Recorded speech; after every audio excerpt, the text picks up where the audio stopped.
आलिया क्या हो गया तुम्हें? तुम डर क्यों गई? नहीं, कुछ नहीं, बस ऐसे ही। सब ठीक है ना? तुम ऐसा लग रहा है जैसे तुमने कोई भूत देख लिया हो।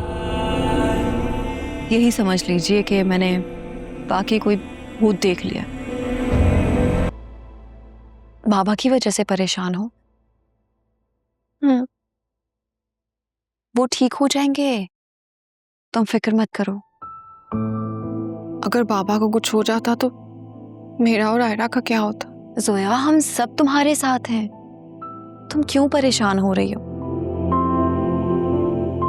सॉरी, मैं ना तुम्हें इस वक्त सेल्फिश लग रही हूँ, लेकिन एक यही वजह थी जो असफर से दूर ना करने पर मजबूर करती थी मुझे। जोया, हमेशा तो कोई भी इस दुनिया में जिंदा नहीं रहने वाला।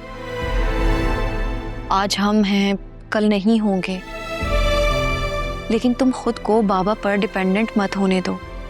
तुम खुद क्यों नहीं कुछ कर लेती? मैं क्या करूँगी, मेरे पास तो तालीम भी नहीं है।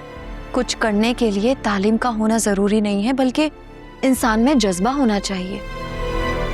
और तालीम नहीं है तो क्या हुआ, हुनर तो है ना। तुम कपड़े सी सकती हो, तुम खाना बना सकती हो, और साथ साथ तुम यूनिवर्सिटी में एडमिशन ले लो, ग्रेजुएशन कर लो। ये सब कुछ ना मैं सोच चुकी, लेकिन मुझे लगता ही नहीं कि मैं कुछ कर पाऊंगी। जोया, तुम खुद पर बोझ मत डालो। हर चीज का एक वक्त होता है, वक्त आएगा तो हिम्मत भी आ जाएगी। और याद रखना, अब आयरा के लिए तुम ही उसकी माँ भी हो और बाप भी, और हम सब तो तुम्हारे साथ हैं ही। अब ये बताओ, कल कोर्ट जाना है, तुम रेडी हो? तुम्हें डर तो नहीं लग रहा? डर तो मैंने उसी दिन निकाल दिया था जब मैंने अपने बच्चे को खोया था।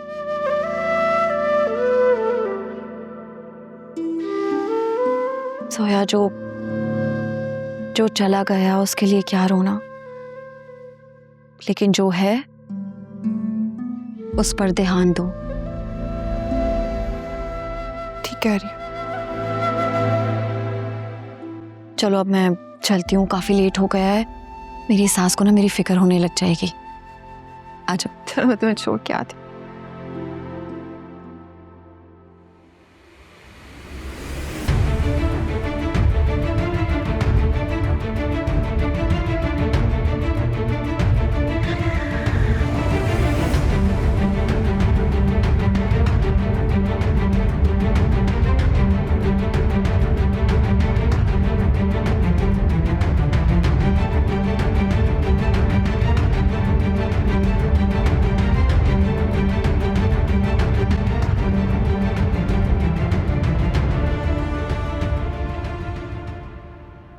हॉनर्स तुम्हारी परफॉर्मेंस से बहुत खुश हैं। मुझसे पूछ रहे थे कि इतना अच्छा लड़का पहले कहाँ था। All credit goes to you. Thank you तुम्हारा, तुमने मुझे यहाँ पे कनेक्ट करवाया यार। अरे नहीं, तुम वाकई बहुत अच्छा टेनिस प्लेयर हो। मुझे तो लगता है कि तुम्हें अपना कैरियर इसी फील्ड में आगे बढ़ाना चाहिए। ऐसा लगता है जिंदगी थम सी गई है। तुम अभी तक अपनी नाकाम मोहब्बत का दुख सीने से लगाए बैठे हो। मैंने तुम्हें अपनी स्टोरी सुनाई तो अब तुम हंसोगे, मेरा मजाक उड़ाओगे। मैं तुम्हारी नाकाम मोहब्बत पर नहीं, तुम्हारी मायूसी पर हंस रहा हूँ। तो तुमने खुद तारीफ की हुई है। तुम बताओ फिर क्या करूं? दिल से उसका ख्याल जाता ही नहीं। 2 घड़ी मिलती है, सन्नाटे में बैठता हूँ तो उसका ख्याल आता रहता है। अब दिल में कोई स्विच बटन है नहीं ऑन ऑफ का कि जब उसकी याद है ऑफ कर दूं। समझ में नहीं आता क्या करूं। एक बात कहूँ, बुरा तो नहीं मानोगे। बोलो। तुम अपने दिल के साथ सबसे अच्छा सलूक यही कर सकते हो कि जो जाना चाहते हैं उन्हें जाने दो। ना रोको, ना पीछे पड़ो, और ना उनकी मिन्नतें करो। आई नो दर्द आएगा, आने दो। आहिस्ता आहिस्ता सब ठीक हो जाएगा। पता है, जब हम किसी को मजबूर करना छोड़ देते हैं कि वो हमें पसंद करे या फिर हमारे साथ रहे, तो हमारे दिल में उनके लिए जगह खुद ब खुद बनने शुरू हो जाती है जो दिल से हमारे होते हैं। तो इसलिए जो जाना चाहता है उसे इज्जत के साथ रुखसत कर। बाज़ लोग वापस ना आने के लिए हमारी ज़िंदगी से जाते हैं, और बाज़ इसलिए हमारी ज़िंदगी में आते हैं क्योंकि उन्होंने हमारी ज़िंदगी में आना हो।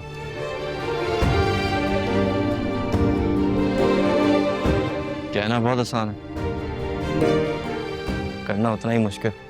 हाँ, मुश्किल तो है लेकिन नामुमकिन नहीं। तुम एक काम करो, तुम शादी करो। शादी से बड़ी डिस्ट्रैक्शन इस दुनिया में कोई नहीं। चलो चलो। हाँ ना, मैंने तो अल्लाह का शुक्र अदा किया है ये सब कुछ देख के। हयात साहब, कभी तो अपने फोन की जान छोड़ दिया करें। हम लोग बातें कर रहे हैं, आप सुन ही नहीं रहे। अच्छा, अरे आ जाओ आ जाओ। तुम क्यों रुक गई वहां? तुम तो ऐसे रुक गई जैसे यहाँ कोई तुम्हारा दुश्मन बैठा हुआ हो। अस्सलाम वालेकुम। आलिया, तुम कब आई? और अंकल की तबीयत कैसी है? जी जी, अल्लाह का शुक्र है, पहले से काफ़ी बेहतर है बाबा। फिजा उनका बहुत ख्याल रख रही है। माशाल्लाह, अच्छी बात है बेटा। अब घर में डॉक्टर हो तो ये फायदे तो होने ही हैं। मेरी भी बड़ी ख्वाहिश थी कि ज़नैरा या अकरम में से कोई जो है वो डॉक्टर बने, लेकिन ऐसे के अलावा दोनों निकम्मे हैं बेटा। अब ऐसी भी कोई बात नहीं है, सबका अपना अपना इंटरेस्ट होता है। खैर, मैं बेटा किस दिन चक्कर लगाऊंगा उनकी तरफ। हाँ भाई, हो आइएगा, वरना बाद में ये बुराई आ जाती है कि समझाने में से किसी ने पूछा नहीं। और तुम भी ना असलम साहब से कहो जरा एक ड्राइवर ही रख लें। अब 1.5 साल में 2 एक्सीडेंट करा के बैठ गए हैं वो भी। जी अंकल, आप ज़रूर आइएगा, बाबा को बहुत खुशी होगी। जी जी, अंदाजा है मुझे बेटा। बल्कि हाँ, आप भी बहुत खुश होगे क्योंकि आज हम सब बहुत खुश हैं। अकरम का रिश्ता तय करने हम लोग। माशाल्लाह, आप सबको बहुत बहुत मुबारक हो। हाँ भाई, मुबारक वाली बात तो है। हम सब तो बहुत खुश हैं। हम सब ने मिलकर जाना है वहाँ, और तुमने खास चलना है हम सब के साथ। ऐसे मौकों पर बड़ी बहू का होना बहुत जरूरी होता है। जी जी ज़रूर, मैं चलूँगी। ठीक है बेटा, जाओ आप आराम करो। जी, बस मैं चेंज करके आती हूँ। अरे ऐसे देखा तुमने? उन्होंने झूठे मुंह कहा जाने को और वो सच्चे मुंह चल दी। मुझे लगता है तुम्हारी बीवी को ना अकरम के रिश्ते वाली बात जरा अच्छी नहीं लगी। वो तो चाहती थी कि मेरे बच्चों की जिंदगी के सारे फैसले अपने हाथ में ले ले, खुद करे, लेकिन मैं ऐसा होने नहीं दूंगी हरगिज़। मम्मी, आप बात को ख्वामखा एग्जैजरेट कर रही हैं, ऐसा भी कुछ नहीं है। मैं एग्जैजरेट कर रही हूँ? मैं कसम खा के कह सकती हूँ कि तुम्हारी बीवी को अकरम की गर्लफ्रेंड के बारे में सब कुछ मालूम है, और अंदाज तो तुम्हारे भी यही बता रहे हैं। तुम हमें बता नहीं रहे हो, लेकिन तुम्हें भी कुछ ना कुछ मालूम है।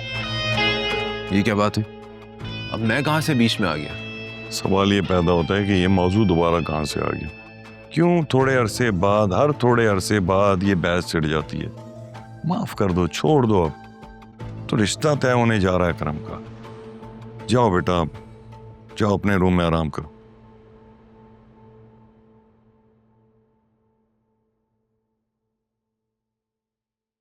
हयात साहब, मैं बता रही हूँ आपको, मेरा तजर्बा गलत हो सकता है, लेकिन मेरा शक हमेशा दुरुस्त होता है। मैं जो सोचती हूँ वो हमेशा सच साबित होता है, और ये बात आप जानते भी हैं और मानते भी हैं। बेहतर।